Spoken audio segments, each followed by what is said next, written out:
Good morning. How is everyone doing? Good morning, good afternoon, good night. I'm Felipe Hoffa, developer advocate for Chile, and I'm here live right now.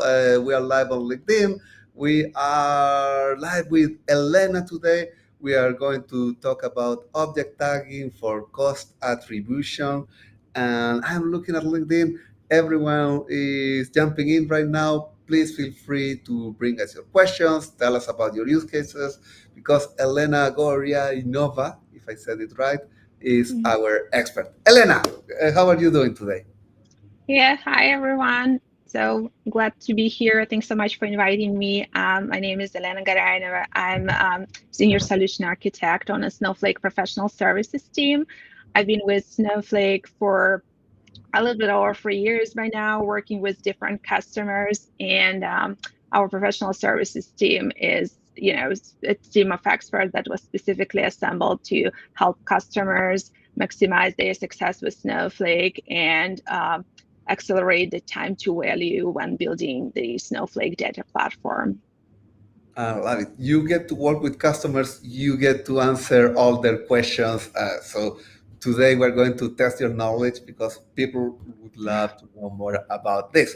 Uh, um, because this is not the first time we talk in this show about cost optimization. I want to show some related resources.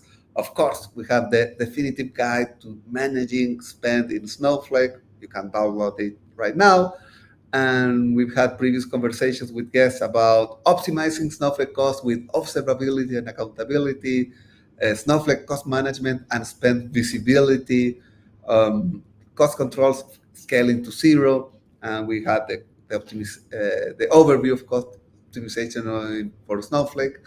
Elena, why is object tagging so important for cost attribution? Yeah, so cost tagging was specifically designed in Snowflake to help find objects and provide visibility. And we can quickly review what the tags is and talk about it. So the tags, if you're familiar with the cloud platforms in general, were specifically created to address the need of managing hundreds of thousands of objects and provide visibility, security, governance, and lineage, and help with tracking the cost of those objects specifically and help with reporting. Excellent. And by the way, just I'm noticing that once again we're streaming live on YouTube, we're streaming live on LinkedIn. There's a lot of people on LinkedIn, but I'm not getting any comments from LinkedIn. So maybe the comments are not working again. But if you want to send us comments, as I see a hi from Ramesh right now, you will find a link to our live stream on YouTube, and you can send us comments there if your comments are not getting through. We are totally live, so hopefully you will find a way to talk with us because this is all about sharing and learning more from each other. So before we go into cost itself, Elena was describing the object tags and how important they are. Now, Snowflake has other ways of annotating things. Like we have comments, we have system tags, we have query tags. How are object tags different? All right, so can I have the, hold on, let me Aha, switch here's the your screen. screen. All right. Excellent. Yes. So let's take a look. So definitely, sometimes there is certain questions or confusion around what different types of tags are available in Snowflake. So let's figure it out. So object tags are schema level objects that are specifically designed to tag other objects in Snowflake. They can be joined with tag references and tag references with lineage views to for cost attribution, for usage tracking. You can, within those queries, you can filter by tag, and you can also use the tags for tag-based masking. Um, and specifically comparing this to query tags, So query tags are technically parameters within the session. So those are not designed to tag objects. They are designed to tag specific queries and kind of providing a label to the query instead. So you cannot query any system view for that, and you can check them at the session level. Then we have also system tags that were designed specifically for data protection governance. Those tags you will see in the UI with a small snowflake mark, and those are usually used for tag-based policies and automated data classification. And then there is comments. So comments seems to be similar to object tags. The difference there is mostly coming with the fact that you can tag any object in Snowflake, and you can also comment on any objects in Snowflake, but comments are designed usually to describe object as through the metadata, but they not really cannot be used as the query filters. At least it's not that easy to do. So that's why we recommend to use comments for data modeling purposes or any other metadata description, but really for reporting purposes and tracking visibility and lineage, use object tags. So this is what we are going to focus on today. I love it. Because, yes, there are different ways of tagging things. Query tags are really important for consumption at the query level. System tags are really important. Paul Sargan says that LinkedIn for comments feel a little flaky, but you can go to YouTube and send comments. Thank you, Paul, for giving us some feedback from the other side. And hi to Scotland. And comments are really cool, really free to talk, but object tags have a lot of depth. So, Elena, show us a little more about how you're using object tags with your customers and how useful they can be for them. All right. So specifically, the tags are really good for cost attribution. So this is what we're going to focus on today. And in general, it is recommended that you tag accounts for the environment or business unit cost tracking. This is where a customer could have multiple accounts, and the accounts are separated per environment, or sometimes they could be reader accounts that are designed to share data with other customers, and that way it's easier to find those accounts and check the cost on them. So we recommend to tag storage objects and which is database and schema and tables to have visibility into storage cost, tagging compute resources for cost for compute costs such as warehouses. You can also tag views and stages for object visibility, again, to find those objects, to know exactly how many stages are used by specific applications, or how many views are needed to be used in different reports, and things like that. And also you can tag stages for storage as well. And you can tag users and roles for shared cost calculation. This is specifically comes handy when the strategy of using warehouses implies that it could be multiple users or different work streams using the same warehouse for different purposes, and the cost is shared between those work streams or different departments, and there needs to be a fractional cost calculation for chargeback purposes. So this is where you would tag users and roles. That's really useful. So if you care about it, if you want to measure it, put a tag on it, and it will be much easier to classify it later. Even if they're sharing the same warehouse, you can bring it at the role level, at the user level. Please go on. I love it. All right.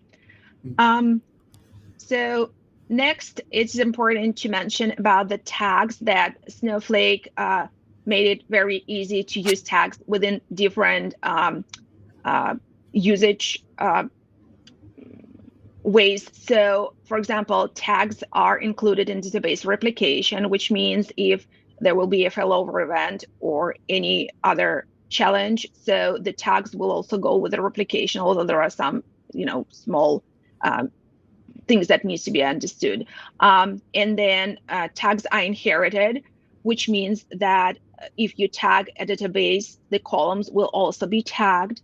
And or if you tag if you tag a database, the schema will be tagged, the table will be tagged, and the columns will be tagged. And you can check that tag lineage through a tag references with lineage view. And at the same time, you can override the tagging at the lower levels if needed. Then the tags are maintained on cloud objects, which makes it really easy to be able to track those cloned objects as well and report on that. And this is really important on the design of Snowflake. It's not just tags as they exist. Is they integrate with things that you're doing like database replication and cloning. That's such a beautiful operation to quickly start working with copies. The fact that tags are maintained is awesome. Thank you, Elena. What comes next? So the important thing again is that the tags maintain inheritance. I think this would be really good to show in a demo. So shall we? I love demos. Let's go straight Right. into Snowsite. All right. So first of all, I want to mention that Snowflake recently introduced new governance UI, and this UI allows to see, so you can see it under monitoring in governance on the left. And for this UI, you need to be either account admin or a user with the governance viewer and object viewer database roles specifically. But in general, what this UI is giving you is the ability to see the tagged objects, specifically tables and views, and within different databases, and if those objects have tags. And you can filter on those tags, so you can just show everything, or objects just have tags, objects that have no tags. The tags that are available in the system are visible here. And then you also see those system tags that have that small snowflake mark on the bottom, which are for the privacy category and governance. So in this particular view, Snowflake is specifically showing the governance and the fact if you have any tag-based policies, so they will also show up in here. And the only thing to remember that there is a certain latency to this view, but all the data can also be queried through through account usage views as well. Now, let's take a look on the tagging demo. So in this example, we will we will assume that we have several departments in the company, which we call the cost centers, and we also have several environments within the same Snowflake account. So for the purpose of this demo, I created several warehouses, and you can see the scripts in here.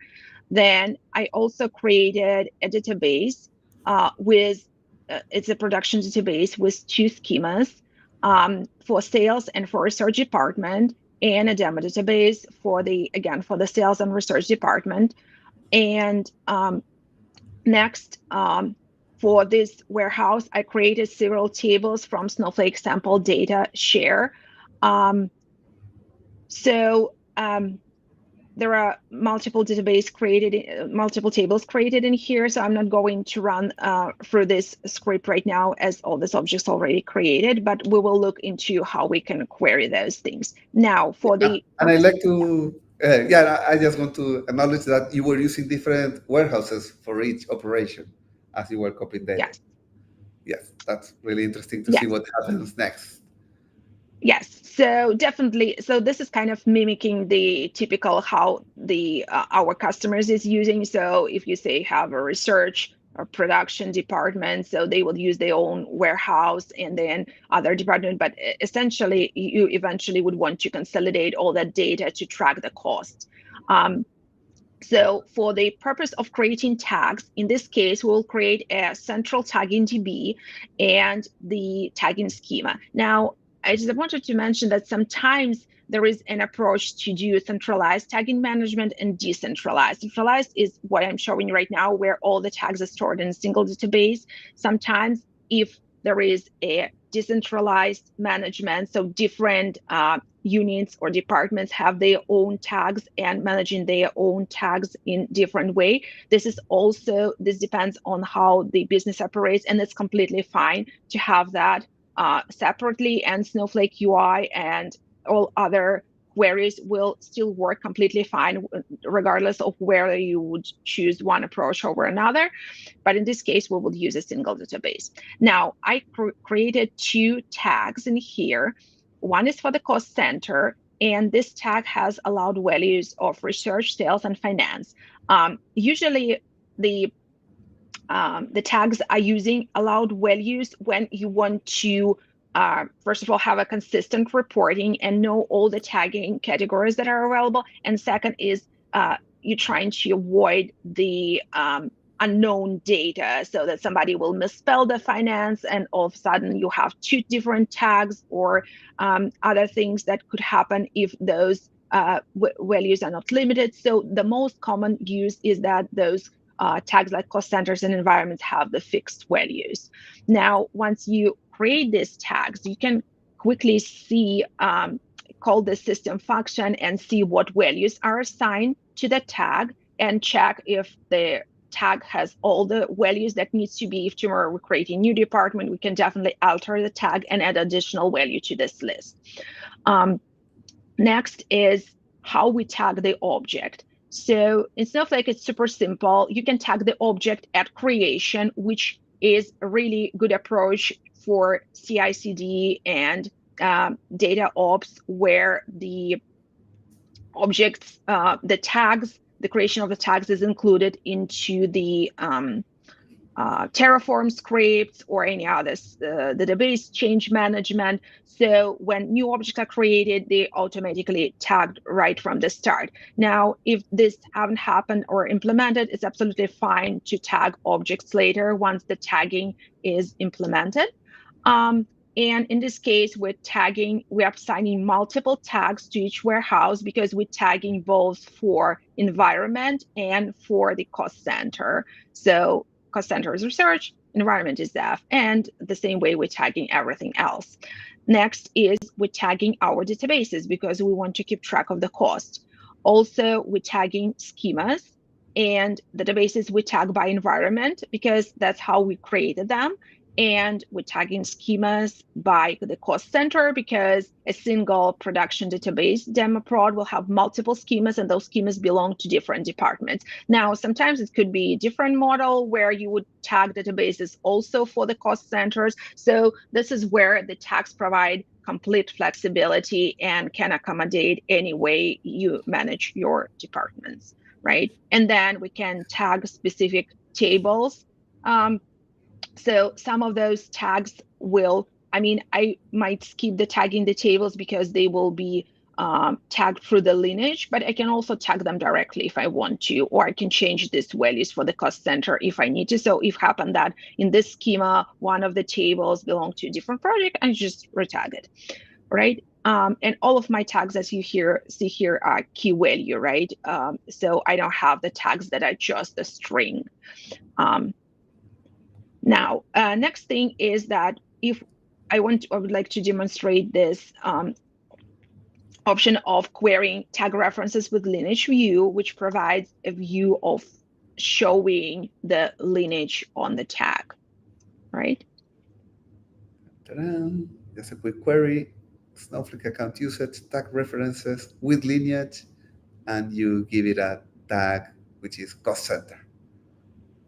Yes. It's taking a little bit. Second. Yeah, that's surprising, but we can wait. I wonder. Right. This happens when you are live, but maybe we can present the query. It looks like more like a network problem than something that is so slow. Yeah, likely it is, and also No, VPN is not like, all right. uh-huh. So It took longer than thought, but there it is, all the tags. yeah, so in here we clearly see that there are as like we have the objects, we have the level of the table, warehouse, and other things, and then we have a domain. So in here it's column, and we can see that we tag the warehouse, the columns, the schemas, and even like in this, we haven't filtered out the deleted objects, but obviously if you delete something, you can also check when something got deleted, but you can also query how it was tagged. And now on here on the right, we see the column, because if you guys seen in this demo, we haven't specifically tagged the columns, but the columns are also showing up because the employee table that was created in two schemas, they were the schemas were tagged, and then the tagging went up to the column level as well. So those columns can be quickly tracked. Now this comes mostly very handy when we tag the sensitive data. And specifically, we can use tag-based policies to tag objects really quick, and even changing the pattern just by changing the tag. So this is where the tagging becomes really handy, because just by changing the tag, you can automatically show or hide the data based on the dynamic data masking. I think it's a super cool feature. Yeah, so it makes sense why this query took a longer time, because you are asking with lineage. It's just not just Yeah. give me the objects that I tagged, but it also brings you every. So if you tag a schema, it will bring you every table, and it will bring you every column, and that's really cool to know. It's just you have to. The function needs to search deep. So now everything makes sense. Sure. Please. Yeah. All right. And so the next thing that we can do with all this data is we can create some views to actually track the cost, right? So the first view that I create in here, it will be tracking the compute credits per cost center. So in this case, we're taking the warehouses and we join tag references, which has the mapping between the tags and the objects to warehouse metering history. And we're taking last 7 days of history and getting the tag of cost center. So what this view will provide us is the ability to track. So we had multiple warehouses per cost center, but it kind of aggregates the data, and it says that for research, the warehouses were spending this amount of credits within the last 7 days, and for sales, this amount of credits. The same we can do per environment. So in here, we're doing different tags, and of course, you can do even combine if it makes sense to combine certain tags. In our case, the tags are completely in different domains. That's why we're creating two separate views. And the only real difference here is that we're doing by environment. So if we take and run the, I was meant to run the select on this one, so I just wanted to show you real quick. The select was gone somewhere. Where are you select? Yeah. So this one will show us the compute per environment. So in similar ways, so in production, we spend this amount of credits, in development, we spend another one. And the same we can do with the storage. So with the storage, we joining tag references with table storage metrics. And here we can calculate the total of active bytes plus failsafe bytes, time travel, and retain for clones. At the same time, we can split those separately if needed. So if somebody is interested to see like how much of the time travel or fail-safe storage is retained and how, and then multiplied by the cost of the storage, so you can quickly calculate how much the storage is cost per specific cost center. So the output of this view will look like this. Ta-da. Yep. Just because I just recompiled this view accidentally, it will take a little bit longer. By the way, in the query, I love that fact that you're measuring. If we can scroll a little up while Yes. the query executes, I love noticing that this field retain for clone bytes, because in Snowflake, when you clone a huge table, if you clone a huge database or schema, we are not using more storage because the clone is using exactly the same space that the previous one, so it's zero, unless you start making changes, and that would be the retain for clone bytes. Yep. And Yep. also, the other thing is that sometimes if you created a clone and you drop the original table, but the clone is still in use, so some of the storage will be retained for that clone. So it's again good to track. So for the purpose of this demo, I combine all of this, but I typically also keep it separate in case I need to report on certain trends and differences on that. So this is a really good way of visualizing over time how all this storage is behaving, how the cost is changing. So in here we have a breakdown between the sales and research department in terms of like how much storage it was used between the tables that are marked. And then the other thing, we can do the same for databases. So we can take database storage usage, and because we also tag databases, we can take average database bytes, fail-safe bytes, and even hybrid table bytes, because if you're familiar that hybrid tables went public preview quite recently in certain regions, so we can even right now report on that as well, and tag those tables just like everything else. Now, I think the big thing that we can do out of it, like why would I create those views specifically, is we can do a dashboard for that. Dashboards, So beautiful.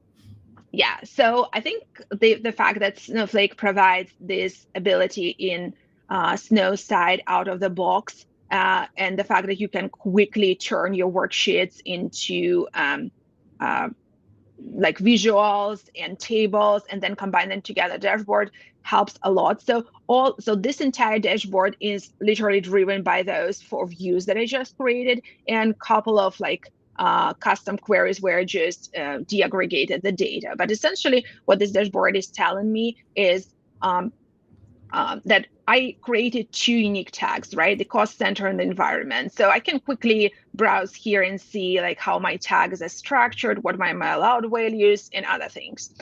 So I can examine this and I can scroll up and down. Then on the left side, I have compute, and on the right side, I have a storage. So for my compute, I see that on the left, I have 8 virtual warehouses already tagged, and there's a 1 untagged warehouse. So this kind of tells me that if I want to report on this warehouse through the cost center or through the environment, I need to tag this warehouse. So I don't want any of my resources to slip unnoticed and take control of my cost.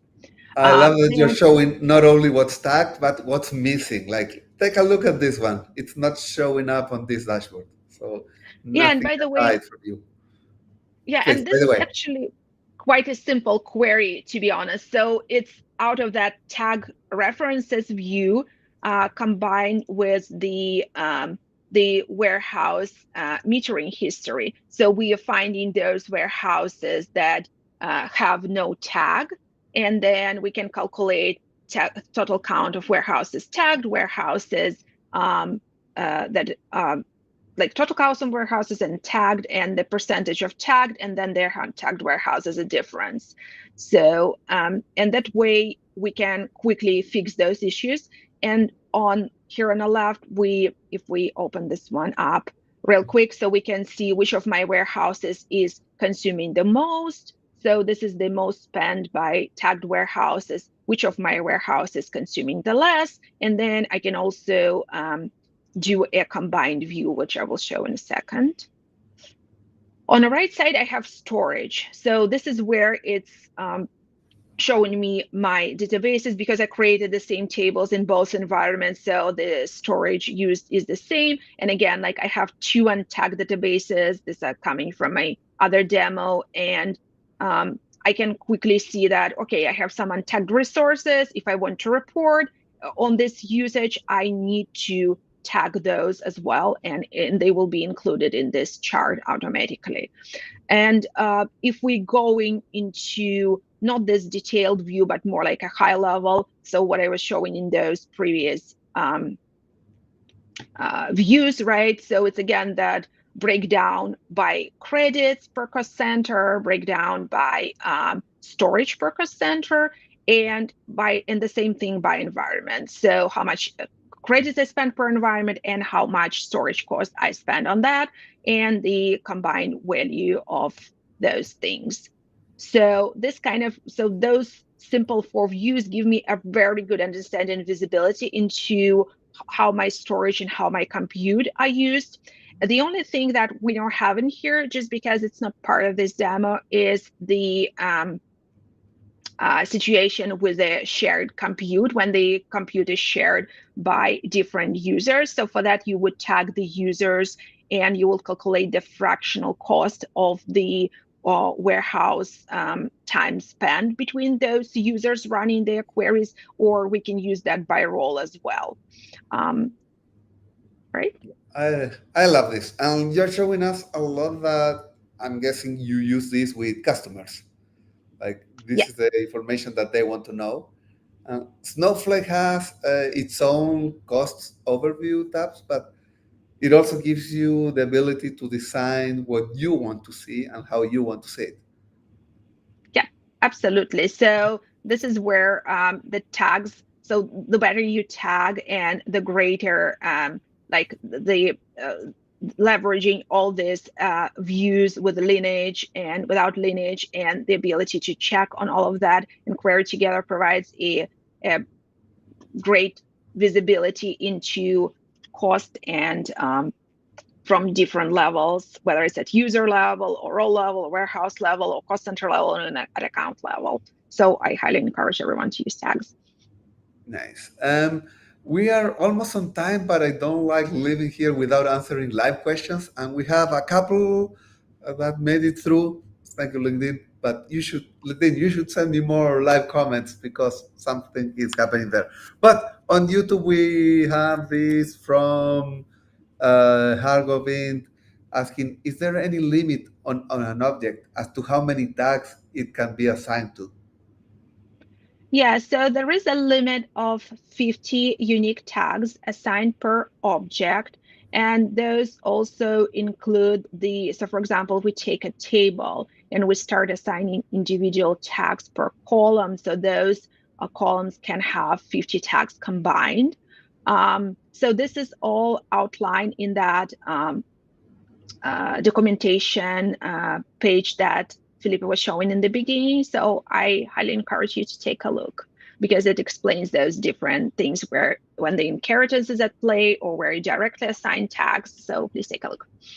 Yes, and the bigger question underlying this is, well, Paul is very happy about this presentation, so thank you, Elena. Now, how are the decisions made? How customers do decide distributed versus centralized tax? How do we guide customers on what are the best practices now that they have the freedom to do this? Yeah, so it really depends on how the business operates, because in some companies there is a centralized group of Snowflake admins, and they usually sometimes there is like platform admins, how they call it, or like platform support team that likes to also take control of those tags from the perspective of security and cost reporting. Sometimes there is a company that might have multiple divisions, and each of those divisions operate more like in the automated autonomy way. So they like separated between themselves, and they have their own maybe admins or other like data stewards. Sometimes they even like create one person who is a governance officer, could be also a tag officer. So this is where it's the way it works for the org makes sense. So depending whether it's centralized on administration or decentralized. So I would always encourage the customers to talk about that because tags sometimes is something new that didn't exist before, especially if you go from on-prem systems to cloud data platform. for Snowflake. So it sometimes makes sense to create even like new job function and assign it, and also see how this who is the basically the end consumer of this information, and if it's possible to separate those duties between different members of the team. Yeah. So another way of saying this is governance works on Snowflake, but also you need to have governance inside your company. How is your company structured, and how are you making those decisions? Another question from Andy. I'm wondering how to answer this. When there is shared compute, what if you share the role and users? For example, services that talk to Snowflake through a single backend service. And I guess Andy also has the answer for this. If tagging queries would be the best approach when these users are shared. I think that's a good solution. Yeah, so you definitely can use tagging. So query tags were specifically designed to be able to find queries that belong to different workloads or different functions within application, or if the application is running queries for maybe different customers. So you can assign the tag, like we mentioned in the beginning. So query tag is kind of a label that you can assign to the query to quickly find queries. So you can definitely use that as well.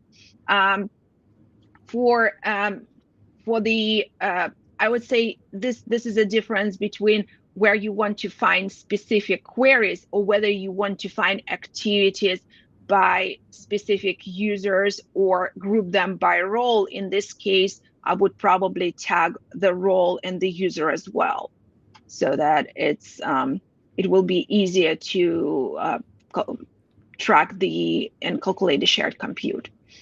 Yeah, we have options, and there will be soon a Snowflake attribution of cost per query, but we can leave that for another live. And we also explored how to tag this, how to control, for example, the query cost just by looking at similar queries, thanks to Snowflake new hash that parameterizes similar queries that could look different, but they're still essentially the same query. The last question of the day is Ashwin would love to know about your queries. Is that code available, Elena? Yeah, I mean, I can share this code, specifically the demo or and those scripts that go into the dashboard itself. So, like I said, most of them are powered by those views with some slight differences. Excellent. And now it's time to start closing. Especially our ninja cat Andy says, "Thanks, Felipe and Elena. I'm sure a lot of other people are super happy too. We're just not getting their comments, but I'm super happy that everyone came today." Any closing words, Elena? Action items? Yeah. Where would you like people to go? Yeah, so I highly encourage everyone to use object tags, like I said, and query tags too, and system tags. So all of the tags are good. They made for a reason. And one thing that I think I haven't mentioned, but I do recommend to the customers as well. Number one is come up with your tagging strategy. What I mean under this is, first, the naming convention is how you want to use the like to name your tag so that you can quickly find and so that it will become scalable as your data platform grows.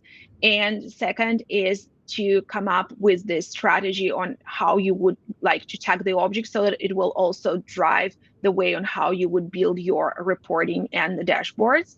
And second, if you also tagging your other cloud resources, for example, your S3 buckets or any other things. So I recommend to also think about those things and maybe use the same tags for your cloud services and Snowflake so that you can do consistent reporting. This will allow you to quickly identify. So for example, this is my Snowflake tables. I use this amount of storage, this amount of compute. This is my cost centers. Now you have the same cost centers on, for example, AWS or Azure side. And you can say, well, for my storage, again, the cost center is same finance or same sales, and I can quickly identify those storage buckets where I store my files, or those application services that also working under the sales or finance or anything else, so that then you can have the whole picture of consistent reporting, right? Think of tags as something beyond Snowflake. Snowflake can help you aggregate all that data and attribute costs, but your costs go beyond Snowflake. Design something that makes sense throughout the organization. That's really cool. Thank you, Elena. Thank you, everyone watching. I'm Felipe Hoffa. I'm today in Chile. So if anyone wants to meet around Chile, we just had data for breakfast today. And today I'm at the offices of one Snowflake partner here, Associative, that kindly gave me this room with way better internet than I have in my hotel. So it's time to say goodbye. Any last 10 seconds, Elena? Any last 10 words? Use tags. Use tags. Those are Yes. beautiful words. And now it's time for our bear to dance us off. Thank you, everyone. I'll see you very soon. Bye.